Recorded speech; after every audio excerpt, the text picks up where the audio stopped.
apresentada, o presidente José Platter apresenta a presidente Dilma Rousseff, os dois estão ali com o microfone.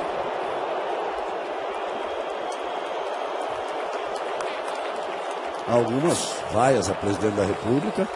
É uma democracia em que vivemos, é um direito absoluto do público. Prezados amigos de futebol. Algum problema ali com o som.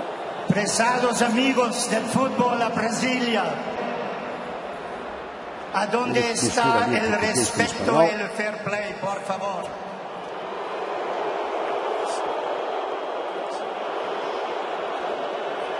Declaro oficialmente aberta a Copa das Confederações FIFA.